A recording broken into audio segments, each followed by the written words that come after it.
अगर कोई लड़का ये वीडियो देख रहा है वो इस वीडियो से बहुत ज़्यादा रिलेट करेगा। ऑलमोस्ट सारे लड़के इस वीडियो से रिलेट करेंगे। वो ये है कि जब एक इंसान, एक लड़का पैदा होता है स्पेशली, तो इंडिया के अंदर लड़के को बहुत ज़्यादा प्रॉब्लम फेस करना पड़ती है सोसाइटी के थ्रू, उसके पेरेंट्स के थ्रू।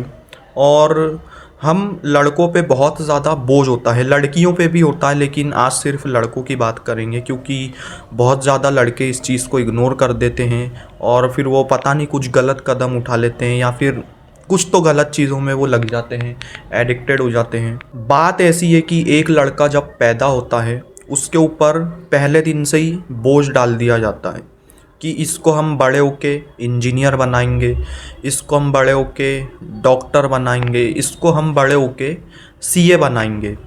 आपकी जो खुद की पसंद है उसे कोई नहीं देखता, उससे किसी को फ़र्क नहीं पड़ता। आपके जो आसपास के लोग हैं वो आपसे क्या चाहते हैं उस हिसाब से वो आपको ट्रीट करते हैं, आपके साथ व्यवहार करते हैं। एंड अगर आप उस चीज़ के खिलाफ जाते हो तो फिर आपको एक बुरा इंसान या बुरा लड़का घोषित कर दिया जाता है आपके क्लोज्ड वन के द्वारा। ये चीज़ most of the Indian parents की प्रॉब्लम है कि वो उनके बच्चों को ट्रेडिशनल करियर्स में या कन्वेंशनल करियर्स में ही घुसाना चाहते हैं। लेकिन हर बच्चा तो उस चीज़ में नहीं जा पाएगा ना, हर बच्चा इंजीनियर नहीं बन पाएगा, हर बच्चा डॉक्टर नहीं बन पाएगा, हर बच्चा सीए नहीं बन पाएगा। हर बच्चा आप जो चाहते हैं, जो पेरेंट्स चाहते हैं, जो आसपास की सोसाइटी, रिलेटिव्स चाहते हैं, वो नहीं कर पाएगा। हर इंसान की कुछ ना कुछ इंटरेस्ट होती है, कुछ ना कुछ हॉबीज़ होती है जो उसे पसंद में आती है। तो अगर कोई एक लड़का किसी अनकन्वेंशनल करियर में जाना चाहता है तो उसे वहाँ पे बहुत ज़्यादा प्रॉब्लम फेस करना पड़ती है।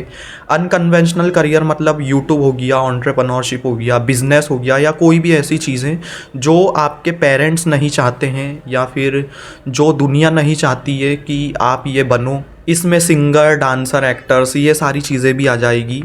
तो बहुत ज़्यादा लड़कों को प्रॉब्लम फेस करना पड़ती है। और इसके बाद में ये तो सिर्फ करियर वाइज हो गया कि शुरू से एक लड़के के ऊपर बोझ डाल दिया जाता है कि ये इंजीनियर, सीए, डॉक्टर बनेगा। ये सिर्फ एक पॉइंट है, इसके अलावा बहुत सारी चीज़ें होती हैं। हमारे समाज ने क्या, मोस्ट ऑफ द लोगों ने लड़के की फीलिंग्स को दबा दिया है। मतलब एक लड़का अगर सैड हो जाता है या बाय चांस उसके आंसू निकल जाते हैं, रोना आ जाता है उसे, तो वो बेचारा किसी को नहीं बता सकता। वो अपने पेरेंट्स को नहीं बता सकता, वो अपने आसपास के लोगों को नहीं बता सकता, क्योंकि फिर उसे वीक घोषित कर दिया जाएगा या बोल देंगे ये तो लड़की है, ये तो लड़की जैसे रोता है। तो हमारी जो फीलिंग्स हैं, भले ही हम बहुत ज़्यादा सैड फील कर रहे हों, भले ही हम अंदर से बहुत ज़्यादा लोनली हों, भले ही हम अंदर से बहुत ज़्यादा डिप्रेस्ड हों, कुछ भी चीज़ें चल रही हो, कुछ भी नेगेटिव चीज़ें चल रही हो, हम किसी को नहीं बता सकते। अब कुछ लोग बोलेंगे कि हमारा एक पार्टनर है, हमारी एक गर्लफ्रेंड, हम उनको बता देते हैं, लेकिन मोस्ट ऑफ द लोग वो भी नहीं कर पाते, उनकी गर्लफ्रेंड नहीं बनती। मेरी खुद की नहीं बनी तो मैं क्या बताऊँगा। लेकिन मोस्ट ऑफ द लोग अपनी फीलिंग्स को एक्सप्रेस नहीं कर पाते और ना उन्हें करने दिया जाता है। तो दूसरी चीज़ ये हो गई कि एक लड़का कभी भी अपनी फीलिंग को बहुत ही इजीली एक्सप्रेस नहीं कर सकता। उसे बहुत ज़्यादा एक ऐसे इंसान की ज़रूरत हो जिसके अंदर एम्पैथी है, जो उस लड़के को पूरी तरीके से समझ सकता है, उसे फील कर सकता है। तो वो इंसान ढूंढने में आपको बहुत ज़्यादा मेहनत करना पड़ेगी और ऐसे आप किसी को बता भी नहीं पाओगे, वरना आपका मजाक बना दिया जाएगा। आपको लड़की बोल देंगे, आपको नामर्द बोल देंगे और कुछ गलत चीज़ें बोल देंगे।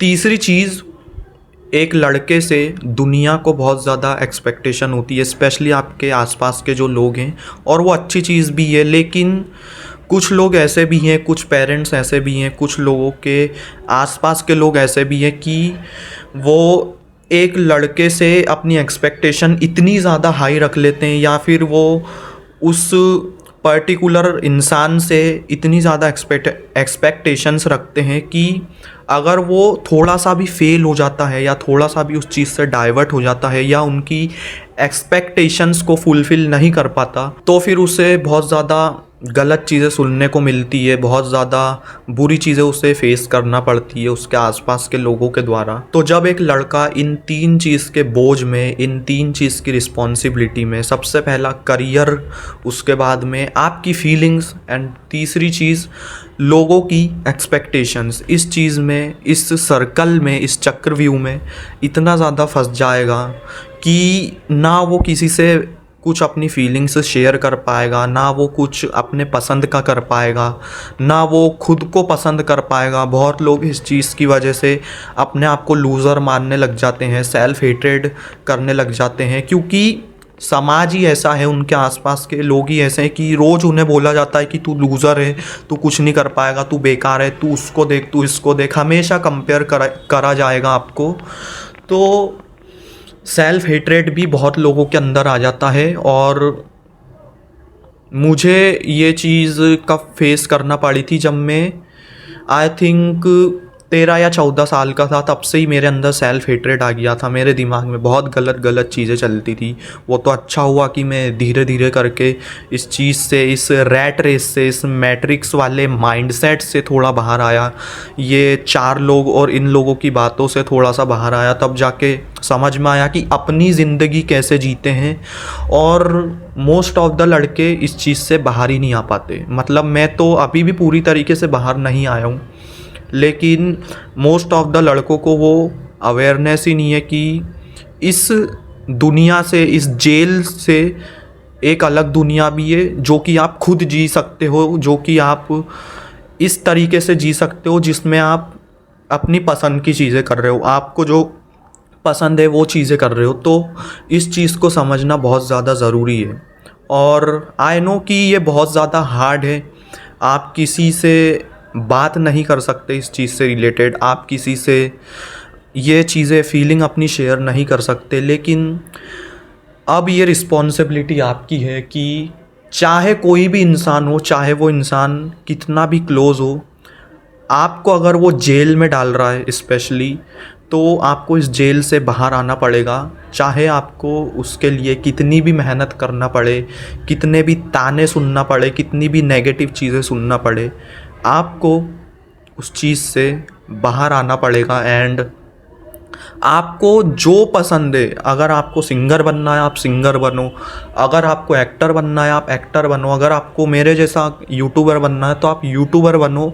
क्योंकि मरते टाइम वो रिग्रेट नहीं होना चाहिए कि काश मैं 2026 में यूट्यूबर बनना चाहता था तो उसके ऊपर काम कर लेता, लेकिन दुनियादारी के चक्कर में मैं वो चीज़ नहीं कर पाया। तो मरते टाइम कम से कम आप ये तो नहीं सोचोगे कि आपको रिग्रेट हुआ, आपको गिल्ट हुआ।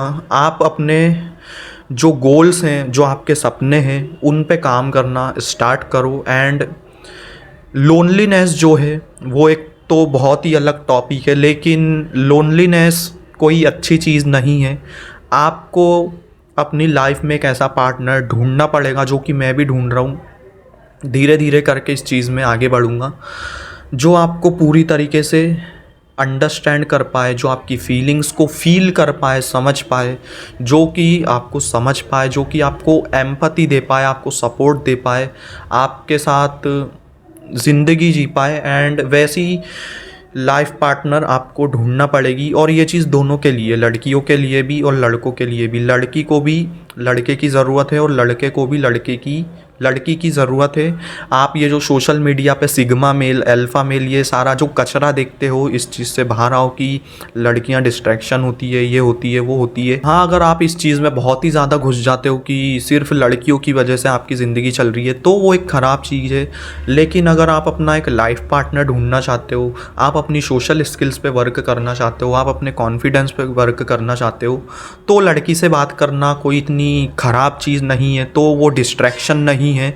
और बेसिकली मैं ये कहना चाहता हूँ कि इंसान जिस तरीके से जीते हैं ना, कि वो पहले जिस तरीके से जीते थे कि लड़का लड़की से बात करता था, लड़की लड़के से बात करती थी, उस फेस में वापस आ जाओ। ये लोनलीनेस, डिप्रेशन, सैडनेस, इस चीज़ को ग्लोरीफाई मत करो। ये सिग्मा मेल, अल्फ़ा मेल, ये जो फेक चीज़ें होती है, जो फेक पर्सोना बना हुआ है, इस चीज़ से थोड़ा सा प्लीज़ बाहर आ जाओ। अगर आपको अपनी लाइफ में बहुत ज़्यादा खुश रहना है तो आपको इमोशनल सपोर्ट की बहुत ज़्यादा ज़रूरत है। तो अगर आपके पास ऑलरेडी कोई ऐसा इंसान है जिससे आप ट्रस्ट कर सको या वो आपकी फीलिंग समझ सकता है, तो जो भी आपके दिल में चल रहा है, जो भी आपके दिमाग में चल रहा है, उसे बता दो। अगर नहीं है तो एक ऐसा पार्टनर ढूंढो जो आपको पूरी तरीके से समझे, जो आपको रोते टाइम वीक ना समझे, जो आपको रोते टाइम ये ना समझे कि ये तो लड़की है या फिर ये ऐसा ही कुछ नामर्द है या कुछ है। और अब मैंने रोने का बोला है तो ये भी मत सोचना कि मैं 365 दिन रोते ही रहूँगा। ये एक ख़राब चीज़ है, आपको अपने ऊपर काम करना पड़ेगा। लेकिन बहुत ही ज़्यादा आप सैड हो, बहुत ही ज़्यादा आपकी लाइफ में प्रॉब्लम चल रही है, तो रोना सही बात है। अपने इमोशंस को बाहर निकालना अपने अंदर से सही बात है।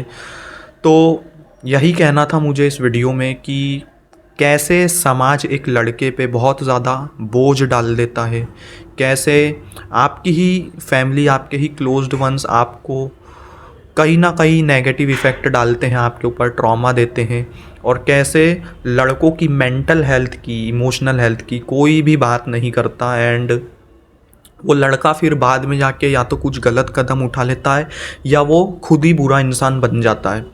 तो इसलिए अपने अंदर थोड़ी अवेयरनेस लाओ, अपने जो भी दिमाग में गोल्स हैं, ड्रीम्स है, उसके ऊपर काम करो। जैसे कि मैं कर रहा हूँ वीडियो बनाने के ऊपर, आपको जो भी करना है आप वो करो।